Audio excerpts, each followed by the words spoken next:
Waalaikumsalam warahmatullahi wabarakatuh.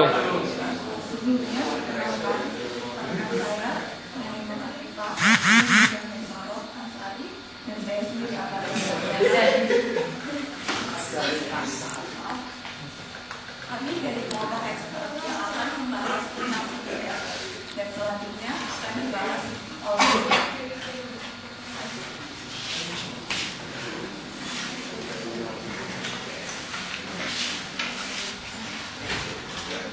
dalam kehidupan sehari-hari kita mengalami berbagai tekanan.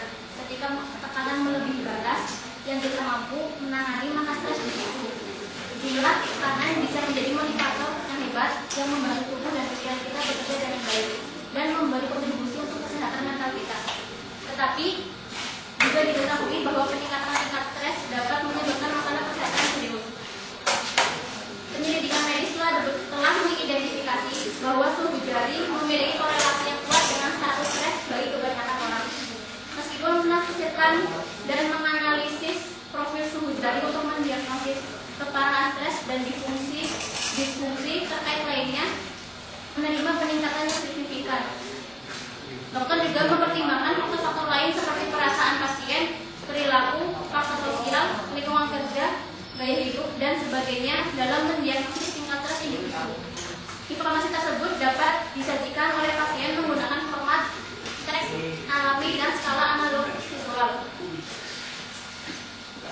Di sini ikhtisar dari sistem, sebuah sistem untuk mendiagnosis tingkat stres individu berdasarkan suhu jari, pengukuran atau deskripsi tekstual bekerja in several tahapan seperti yang diilustrasikan pada gambar.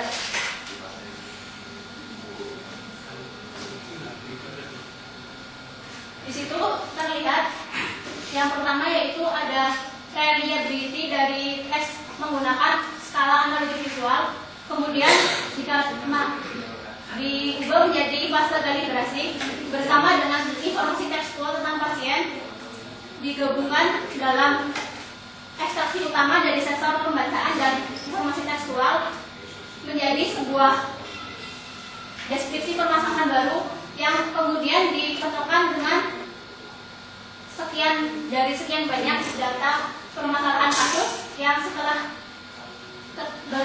ditemukan persamaan kasusnya kemudian digunakan kembali dalam untuk mencapai tujuannya.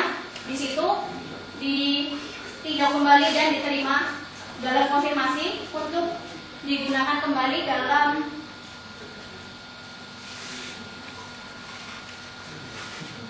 permasalahannya, kemudian masuk ke data permasalahan tadi jika itu adalah data permasalahan baru.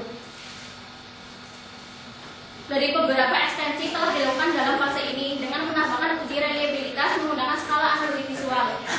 Setelah menyelesaikan setiap langkah di mana subjek dapat menggambarkan perasaannya tentang tes setiap langkah demi skala analitik visual tersebut.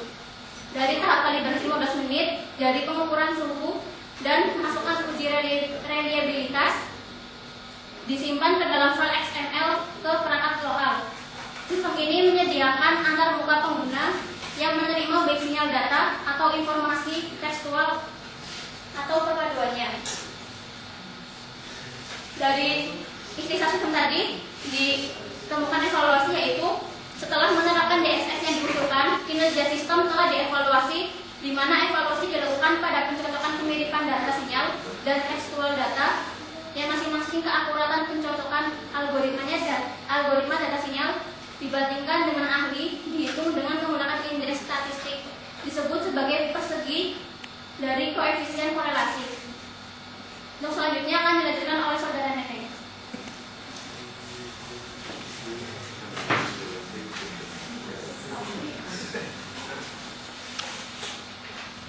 Posisi bulan kesamaan bagi sebuah fungsi keanggotaan segitiga RF menggantikan fitur masukkan dengan keanggotaan kelas 1 di tunggal tersebut. Kesamaan antara kasus lama dan kasus baru sekarang dihitung dengan menggunakan persamaan 6 di mana daerah masing-masing menggunakan versi M1, M2, dan O0M. Dihitung persamaannya sebagai berikut.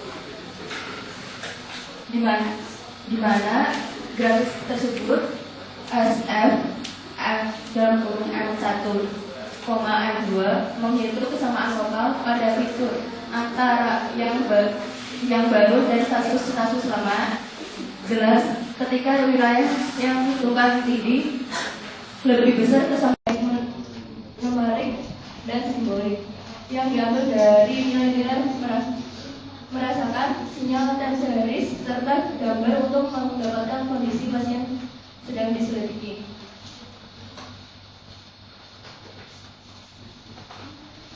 Jadi kesimpulan dari makalah ini, kasus berbasis sistem penalaran hibrid berurusan dengan gabungan deretan waktu, sinyal, dan hubungan tekstual terstruktur untuk mendukung keputusan klinis dalam pengobatan stres. Fungsi pencocokan kaji diusulkan untuk mengevaluasi kesamaan parsial kasus berdasarkan sinyal. Fungsi ini menggunakan teori kaji set untuk mengatasi deskripsi atribut tepat diekstraksi dalam sinyal suhu jari, membuat penilaian kesamaan lebih kuat terhadap suara dan pembacaan sensor serta dengan pemikiran manusia dalam penalarannya.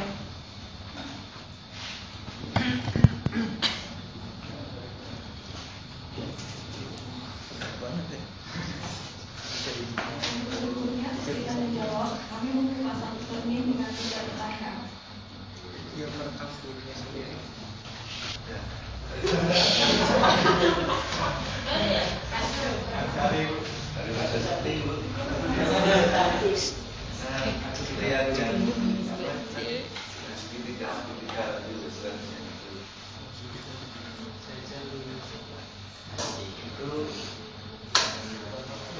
Pengambilannya itu gimana, rumus dalam penerapan itunya, penghitungannya itu gimana, saya belum paham itu dalam menghitungnya.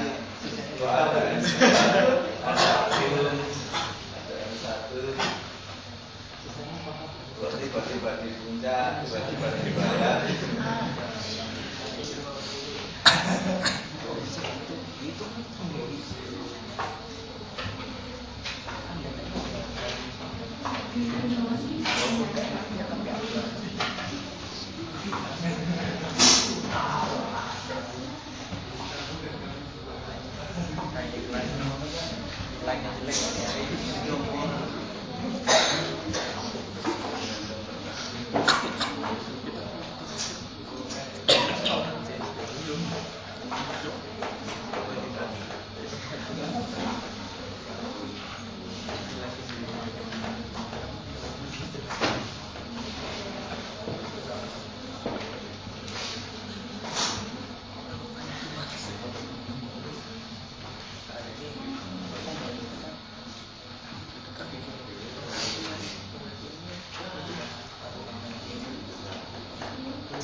Uji seminar itu seperti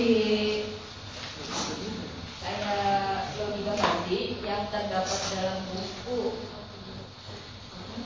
kecerdasan buatan penerbit Sutojo SIM. Di sini disebutkan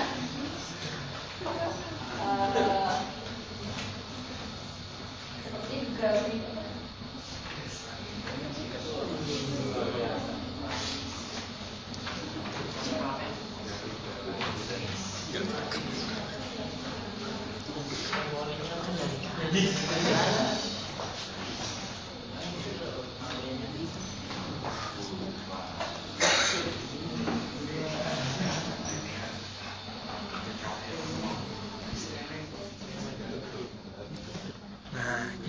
ada orang ngerekam berdiri. Yuk, aku mau dengerin itu. Terlanjur. Berarti videonya panjang. Videonya berdiri.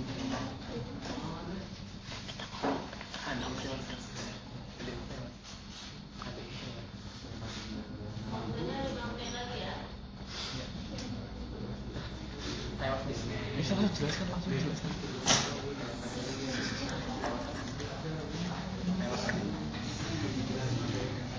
Jadi seperti gambar yang kemarin dijelaskan sama Bu Ana, menggunakan grafik kurva segitiga yang di situ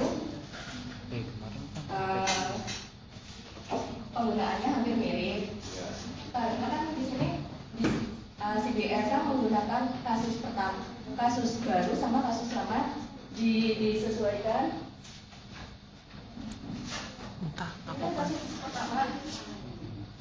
Kasus pertama sama kasus kedua dicari dulu, terus nanti kan akan dihasilkan Om ini sebagai kasus yang terbarunya. Jadi di sini kesimpulannya di sini menggunakan grafik kurva yang kemarin seperti di grafik logika Faji.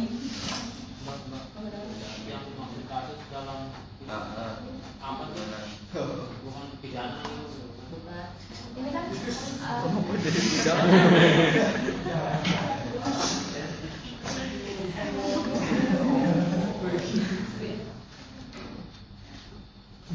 kan di sini kan ada kasus baru sama kasus lama. Kasus lama itu kan di sini. Apa sih gitu? Ya. Apa? Penyakitnya ini kan mendiagnosa penyakit stres. Penyakit stres. Yang kombinasinya kan. Iya, Masa stres doang Pak. Iya, gejala. Terus ada beberapa gejalanya sama yang di keluhannya gimana?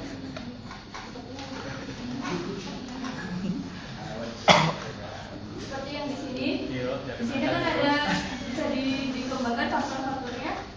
Ada perasaan pasien, perilaku, sama faktor sosial, sama lingkungan kerja, gaya hidup dan sebagainya. Kan di sini kan akan menganalisa pasien tersebut dengan gejala-gejala yang sesuai di sini. Ini akan stres ini akan dipelajari lanjut materinya dengan psikologi sambungannya.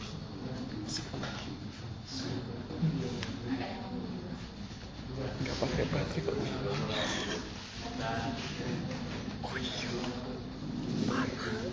Oke, ini dikembalikan ke Amalia.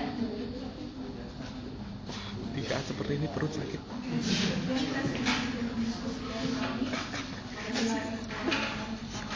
Assalamualaikum warahmatullahi wabarakatuh. Waalaikumsalam.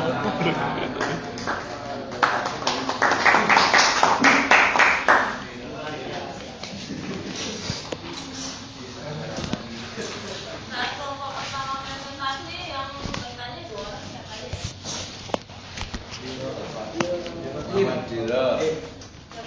Diro dengan